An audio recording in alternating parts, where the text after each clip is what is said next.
दोस्तों आदाब है, मैं नीस अहमद खान हिंद वॉइस से आपसे मुखातिब हूँ। भाजपा अब महाराष्ट्र पैटर्न को राजस्थान में लागू करने की पूरी कोशिश कर रही है। उसने उसके लिए जाल बिछाना भी शुरू कर दिया है। जो केंद्रीय मंत्री गजेंद्र सिंह शेखावत और वहाँ के जो प्रदेश अध्यक्ष हैं सतीश पूनिया, वो इस किस्म के संकेत दे चुके हैं। वो कह रहे हैं उनका कहना कि कई विधायकों से वो संपर्क में है और कांग्रेस में भी दो फाड़ हो रहे हैं, लिहाजा वो इस काम को सही तरीके से कर सकते हैं।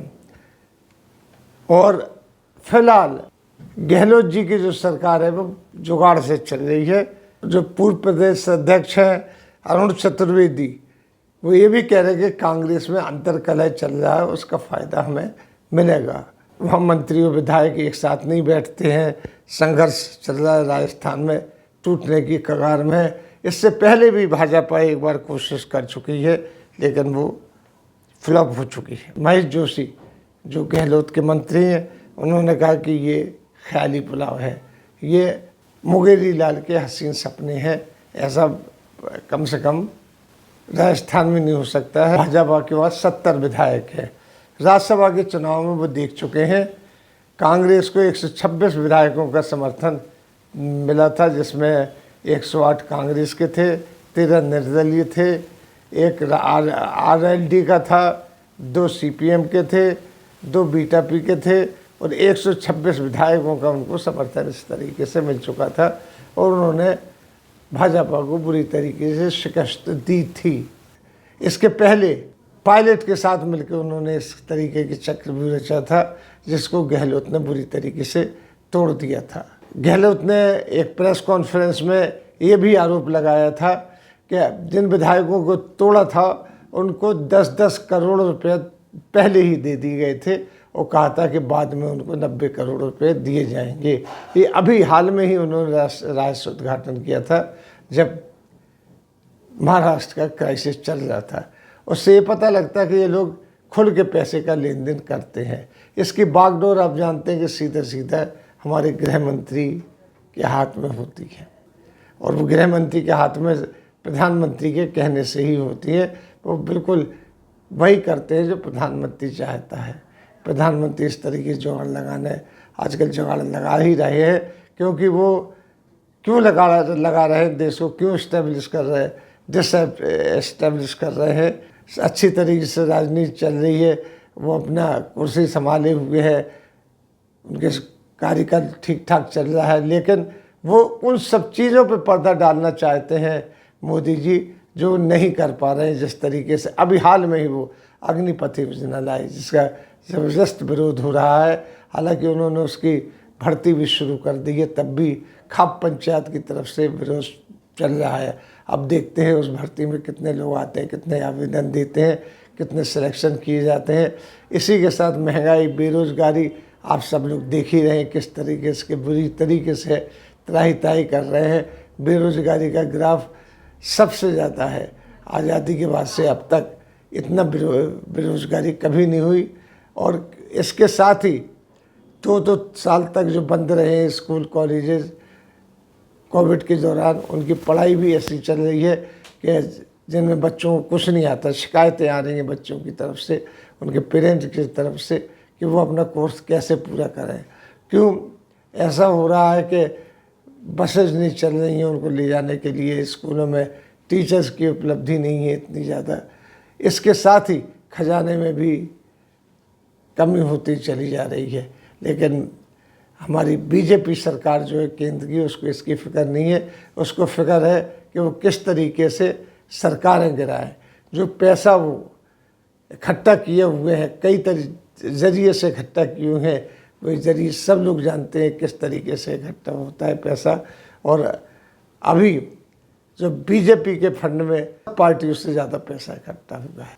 अपने आप को विश्व की सबसे बड़ी पार्टी कहती है और उसी के साथ उसके बाद विश्व की सबसे ज़्यादा पैसा, जितनी भी पार्टियां हैं विश्व में पॉलिटिकल पार्टी, उससे ज़्यादा पैसा उसके पास इकट्ठा हुआ है। वो उसी का फ़ायदा उठा रहे हैं। 100 करोड़ 150 करोड़। अफसोस तो हमें उन विधायकों और एमपीज़ को होता है, ऊपर होता है कि जो चुन के आते हैं जनता के मैंडेट से और बिकते हैं पैसों कौड़ियों के दाम पे। इस तरीके से तो डेमोक्रेसी से लोगों का विश्वास ही खत्म हो जाएगा, चुनाव से लोगों का विश्वास ही खत्म हो जाएगा। क्योंकि अल्लामा इकबाल जो है शायर हैं, उनके एक शेर है कि इस जमहूरियत वो तर्ज हुकूमत है कि जिसमें बंदों को गिना जाता है, तौला नहीं जाता है। यहाँ तौलने का मतलब है बुद्धि के हिसाब से, डिवोशन के हिसाब से पॉलिटिशियन नहीं आते हैं, गिनती के हिसाब से आते हैं। वो चुनाव में जीत गए, आ गए, चुनाव के बाद वो सारे अपना घर भरते हैं। अब अगर आप देख लीजिए इन लोगों की कितनी इनकम होती है कि एक विधायक अगर वो जीत कर मेंबर ऑफ पार्लियामेंट बन जाता है तो उसे विधायक की तो पेंशन मिलती है, मेंबर ऑफ पार्लियामेंट की पेंशन मिलती है। और जितनी बार भी वो मेंबर ऑफ पार्लियामेंट मिलता है रिटायर होने के बाद, उतनी सबकी पेंशन मिलती है उसको। इसी तरीके से विधायक की भी उसी तरीके से पेंशन मिलती है। तो डबल ट्रिपल इन लोगों को पेंशन मिलती है। हवाई जहाज़ के टिकट से लेकर, रेलवे के टिकट से लेकर, बिजली का कटौती से लेकर सारी चीज़ों के पैसे इनको मिलते हैं। इनका हर चीज़ चलती है। अच्छा, और ये भी नहीं है कि एक बार एक साल अगर इनका बजट जो है यूटिलाइज नहीं कर पाए पानी बिजली का या पेट्रोल का, तो वो अगले साल में जुड़ जाएगा। ये नहीं कि वो ख़त्म हो जाएगा, अगले साल जुड़ जाएगा। इस तरीके से ऐश की ज़िंदगी लोगों की हो जाती है। तो उनको क्या फ़र्क पड़ता है, इस पार्टी में रहे, उस पार्टी में रहे, इस पार्टी को गिराए, उस पार्टी को गिराए। देश की किसी को चिंता नहीं है। देखिए महाराष्ट्र में जो कुछ हो रहा है वो आप देख ही रहे, खुले आम खरीद फरोख्त हो रही है। अब वो जो विधायक टूट के गए थे वो महाराष्ट्र आने से डर रहे हैं, क्योंकि शिवसेना की ताकत ज़्यादा है, तो वहाँ पे उतरने नहीं दे रहे हैं। उनको डर है कि अगर जब जैसे ही जाएंगे कि उन पर खतरा मंडरात नहीं लगेगा, क्योंकि शिवसैनिकों ने वहाँ पर उनके दफ्तरों में, घरों में तोड़ फोड़ शुरू कर दी है। ये डेमोक्रेसी बना दी है इन लोगों ने। जो भाजपा सरकार आई है, इसने डेमोक्रेसी को जाने कौन सा रूप दे दिया है। अपने आप को विश्व गुरु बनाने के चक्कर में ये कुछ भी करने को तैयार है, हालांकि विश्व गुरु नहीं बन पा रहे हैं। अभी तक इनकी कोई ऐसी चीज़ नहीं आई है कि जो दूसरे लोग एग्जाम्पल दें कि भारत की ये चीज़ है जिसको हमें अडॉप्ट करना। जैसे पंडित जवाहरलाल नेहरू का पंचशील का सिद्धांत था, गांधी जी का अहिंसा का सिद्धांत था। इस तरीके कोई चीज़ नहीं आई है। उन लोगों ने अब दावा नहीं किया कि हम विश्व गुरु हो गए हैं, ये दावा करते हैं कि हम विश्व गुरु हो गए। अपने देश को नहीं संभाल रहे हैं, विश्व गुरु बन रहे हैं। देश में उथल पुथल मचाई है। कश्मीर अपने आप अलग से लग रहा है। आप देख लीजिए जो बॉर्डर स्टेट है उसमें अलग उधम मचा हुआ है। तमाम जगह कोई स्टेबिलिटी नहीं है। आप कहीं महाराष्ट्र की सरकार गिरा रहे हैं, उसकी सरकार गिरा नहीं पा रहे हैं, यहाँ पे राजस्थान पे आ पा। इसी के साथ हम आपसे लेते विदा। अगले अंक पे फिर हाजिर होंगे, तब तक के लिए दीजिए हमें इजाज़त।